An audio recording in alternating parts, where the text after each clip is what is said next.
Radio Mattoli 90.4 കേൾക്കൂ, ആസ്വദിക്കൂ, അറിവ് നേടൂ. റേഡിയോ മാറ്റുലി, മാറ്റത്തിന്റെ ശംഖുലി. അറിവിന്റെ പടവുകൾ. തനതായ ഗവേഷണത്തിലൂടെ വൈജ്ഞാനിക ലോകത്തിന് പുതിയ പടവുകൾ തീർത്തവർ. നിർവഹണം പ്രജിഷ രാജേഷ്.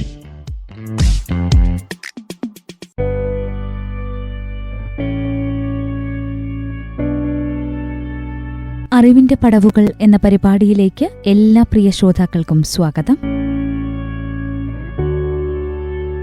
ഇരിങ്ങാലക്കുട ക്രൈസ്റ്റ് കോളേജിൽ നിന്നും PhD കരസ്ഥമാക്കിയ യുവ ഗവേഷക ഡോക്ടർ അഞ്ജു കെ ബേബിയുടെ ഗവേഷണ വിശേഷങ്ങളാണ് നമ്മൾ അറിവിന്റെ പടവുകൾ എന്ന പരിപാടിയുടെ കഴിഞ്ഞ അധ്യായത്തിലൂടെ കേട്ടുകൊണ്ടിരുന്നത്.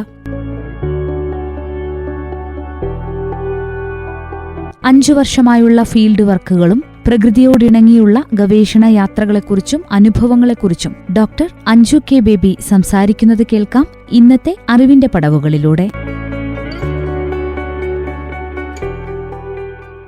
അതുപോലെ PhD ചെയ്തു കഴിഞ്ഞ എല്ലാവരും പറയാറുണ്ട്, നമുക്ക് കംഫർട്ടായിട്ടുള്ള ഒരു ഗൈഡിനെയാണ് നമ്മൾക്ക് കിട്ടുന്നതെങ്കിൽ കുറച്ചുകൂടെ നമുക്ക് ഈ കാര്യങ്ങളൊക്കെ കണ്ടെത്തലുകളിലേക്കും ഫീൽഡ് വിസിറ്റുകളും ഒക്കെ നമുക്ക് എളുപ്പമായിരിക്കും എന്നുള്ളത്. അഞ്ജുവിനെ സംബന്ധിച്ചിടത്തോളം അതെങ്ങനെയായിരുന്നു? എൻ്റെ ഗവേഷണ പഠനം പൂർത്തിയാക്കിയത് 2 പേരുടെ ഗൈഡൻസിലാണ്. ഒന്ന് പ്രൊഫസർ ഡോക്ടർ സുധികുമാർ AV, അദ്ദേഹം ക്രൈസ്റ്റ് കോളേജ് ഇരിങ്ങാലക്കുട ക്രൈസ്റ്റ് കോളേജിലാണ് വർക്ക് ചെയ്യുന്നത്. അതുപോലെ തന്നെ ഡോക്ടർ ഉഷ ഭഗീരഥൻ മാം അസിസ്റ്റന്റ് പ്രൊഫസറാണ് ശ്രീ കേരളവർമ്മ കോളേജിൽ. ഗവേഷണത്തിന്റെ പല ഘട്ടങ്ങളിലും ഇവരുടെ ഒരുപാട് സപ്പോർട്ടും പ്രോത്സാഹനവും ഒക്കെ ഉണ്ടായിരുന്നു. പല പ്രതിസന്ധി ഘട്ടങ്ങളിലും അവര് ഒരുപാട് മനസ്സിലാക്കി സപ്പോർട്ട് ചെയ്തിട്ടുണ്ട്. എപ്പോഴും ഒരു റിസർച്ച് നമ്മൾ സ്റ്റാർട്ട് ചെയ്യുമ്പോൾ പലപ്പോഴും പലരും പറയാറുണ്ട്, നമ്മുടെ വിഷയം എന്നതുപോലെ തന്നെ ഏറ്റവും നന്നായി ഗൈഡ് ചെയ്യാൻ പറ്റുന്ന നല്ല റിസർച്ച് ഗൈഡ്സ് ഉണ്ടാവണം, എന്നാൽ മാത്രമേ നമുക്കത് പൂർണ്ണമായിട്ടും നന്നായി നമുക്ക് ചെയ്യാൻ വേണ്ടി കഴിയുള്ളൂ. അങ്ങനെ എനിക്ക് എൻ്റെ ഭാഗ്യത്തിന് ഏറ്റവും നല്ല റിസർച്ച് ഗൈഡ്സിനെയാണ് കിട്ടിയത്. ഞാൻ ക്രൈസ്റ്റ് കോളേജിലാണ് മുഴുവൻ പഠനം പൂർത്തിയാക്കിയത്. ഡോക്ടർ സുധികുമാർ സാർ ഒത്തിരി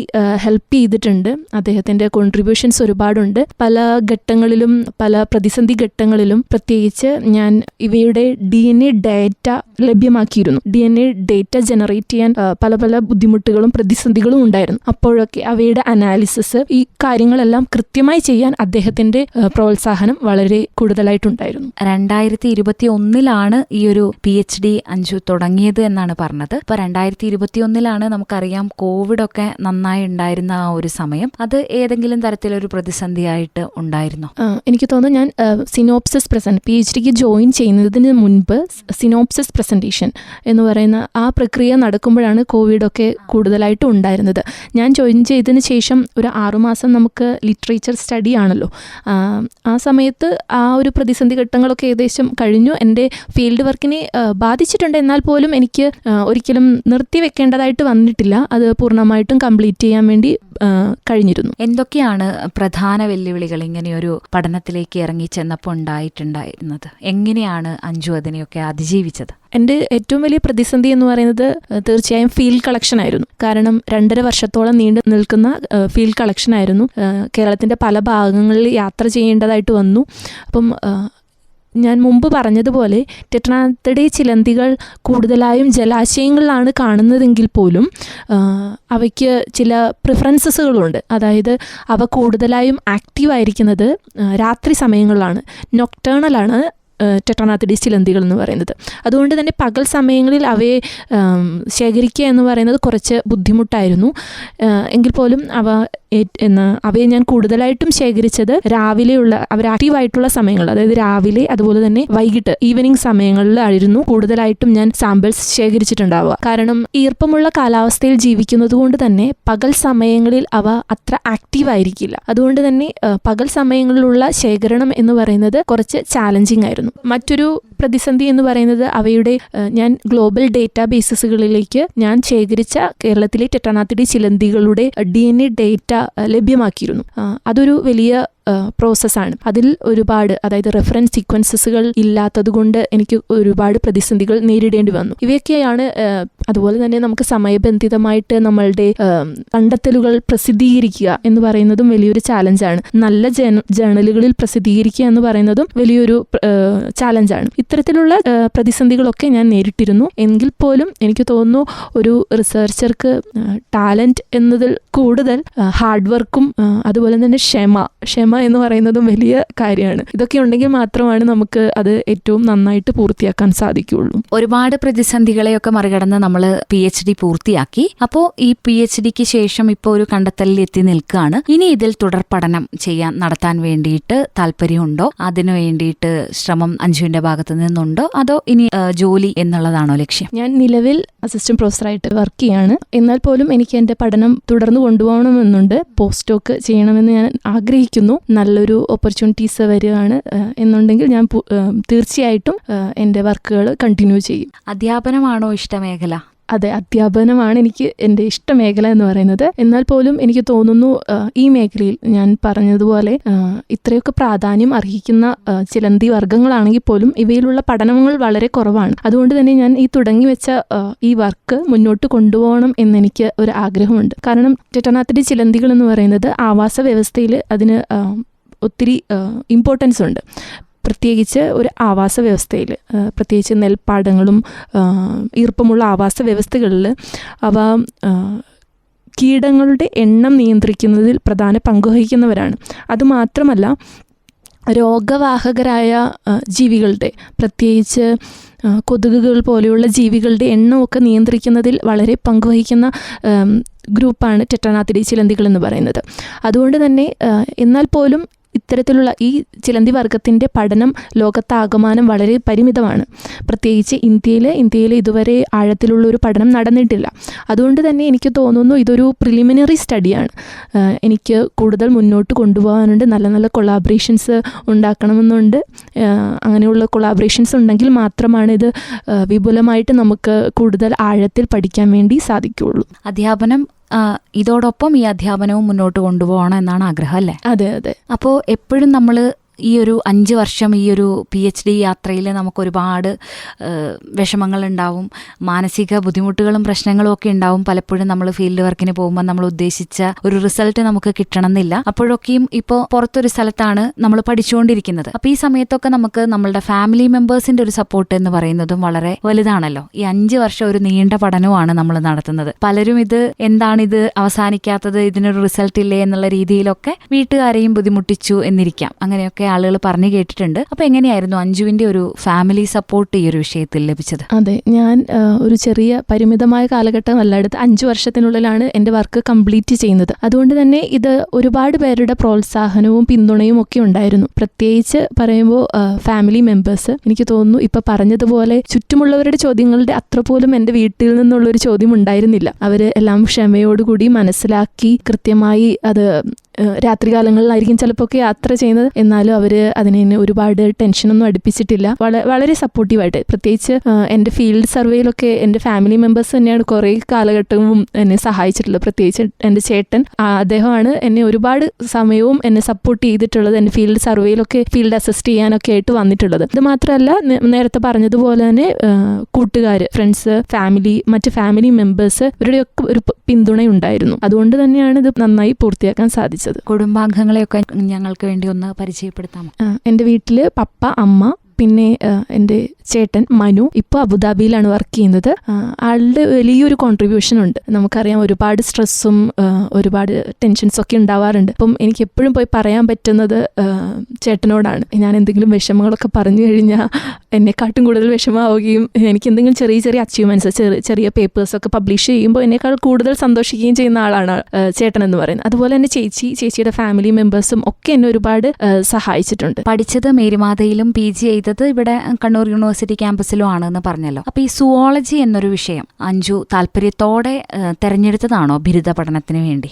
ശാസ്ത്ര വിഷയത്തോട് എനിക്കൊരു താല്പര്യമുണ്ടായിരുന്നു. എന്നാൽ പോലും ജീവജാലങ്ങളോടോ അല്ലെങ്കിൽ പ്രകൃതിയോടുള്ള ഒരു സ്നേഹം കൊണ്ടാണ് ഞാൻ സുവോളജി എടുത്തത് എന്നൊന്നും എനിക്ക് പറയാൻ പറ്റില്ല. അതിനേക്കാൾ ഉപരി ഞാൻ സുവോളജി എടുത്തതിന് ശേഷം എനിക്ക് പ്രകൃതിയോടും ജീവജാലങ്ങളോടും ഒക്കെ ഒരു പ്രത്യേക താല്പര്യം ഉണ്ടായി എന്ന് വേണം പറയാൻ. അതായിരിക്കും കൂടുതൽ ശരിയായ ഉത്തരം എന്ന് പറയുന്നത്. ശേഷം ഞാൻ സുവോളജി എടുത്തതിന് ശേഷം ഞാൻ ഡിഗ്രി ഫസ്റ്റ് ഇയർ പഠിക്കുമ്പോൾ തന്നെ ഞാൻ CSIR UGC എക്സാമിനെ കുറിച്ച് കേട്ടിട്ടുണ്ടായിരുന്നു.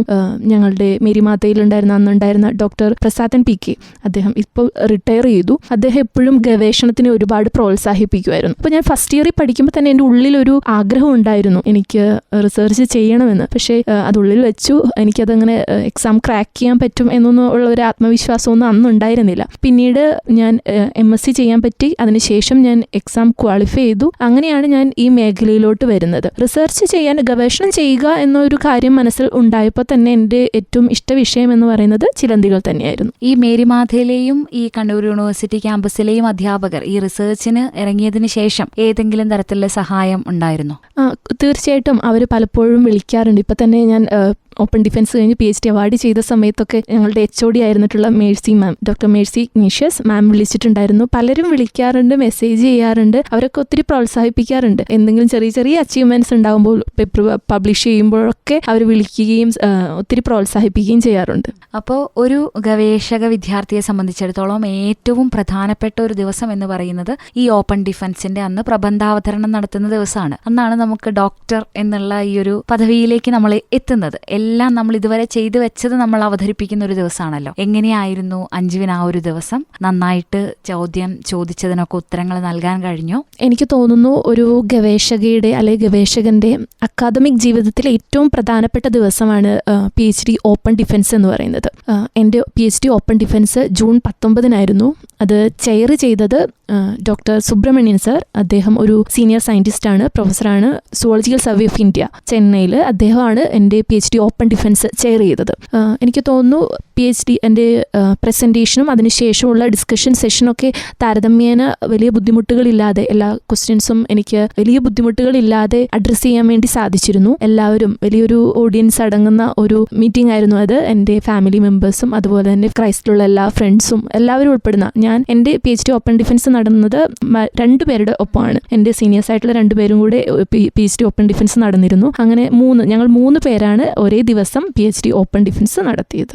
അപ്പോൾ 5 വർഷം ഒരുപാട് പ്രതിസന്ധികളെയൊക്കെ അതിജീവിച്ച് ഫൈനൽ റിസൾട്ടിലെത്തി. എന്തായാലും ഡോക്ടർ അഞ്ജു ആയി മാറിയിരിക്കുകയാണ്. അപ്പോൾ അഞ്ജുവിന് പുതിയതായി ഗവേഷണത്തിലേക്ക് കടന്നു വരുന്ന വിദ്യാർത്ഥികളോട് അല്ലെങ്കിൽ ഗവേഷണം ഇപ്പൊ ചെയ്തുകൊണ്ടിരിക്കുന്നവരോട് പറയാനുള്ള, ഗവേഷണം പൂർത്തിയാക്കിയ ഒരാളെന്ന നിലയിൽ പറയാനുള്ള കാര്യങ്ങൾ എന്തൊക്കെയാണ്? എനിക്ക് തോന്നുന്നു കഠിനാധ്വാനവും ആത്മവിശ്വാസവും ഉണ്ടെങ്കിൽ നമുക്ക് ഏത് കാര്യം, നമ്മുടെ ഏത് ലക്ഷ്യത്തിലും എത്തിച്ചേരാൻ സാധിക്കും. പ്രത്യേകിച്ച് ഗവേഷണ രംഗത്ത് ഗവേഷണം ഒരിക്കലും അവസാനിക്കുന്നതല്ല, അത് തുടർന്നുകൊണ്ടേയിരിക്കും. അപ്പോൾ നമ്മൾ സ്ഥിരതയോടുകൂടി കൺസിസ്റ്റന്റ് ആയിട്ട് നമ്മൾ വർക്ക് ചെയ്യുക, ക്ഷമയോടുകൂടി. ചിലപ്പോൾ നമ്മൾ പ്രതീക്ഷിക്കുന്നത് പോലെ കൃത്യമായ സമയബന്ധിതമായിട്ട് നമുക്ക് നമ്മുടെ വർക്ക് കംപ്ലീറ്റ് ചെയ്യാൻ പറ്റിയെന്നിരിക്കില്ല. എന്നാൽ പോലും നമ്മൾ സ്ഥിരതയോടുകൂടി നമ്മൾ വർക്ക് ചെയ്തുകൊണ്ടേയിരിക്കുക, ആത്മവിശ്വാസത്തോടുകൂടി പ്രവർത്തിക്കുക. അതാണ് എനിക്ക് തോന്നുന്നു, അതാണ് നമ്മൾ ലക്ഷ്യത്തിൽ എത്തിച്ചേരാനുള്ള ഏറ്റവും നല്ല മാർഗം. അപ്പോൾ ഒരുപാട് സന്തോഷം. തിരക്കിനിടയിലും റേഡിയോ മാറ്റുലിയിലെത്തി ഗവേഷണ വിഷയവുമായി ബന്ധപ്പെട്ടും ഗവേഷണ വിദ്യാർത്ഥികൾക്കുള്ള നിർദ്ദേശങ്ങളായും ഒരുപാട് കാര്യങ്ങൾ പങ്കുവച്ചു.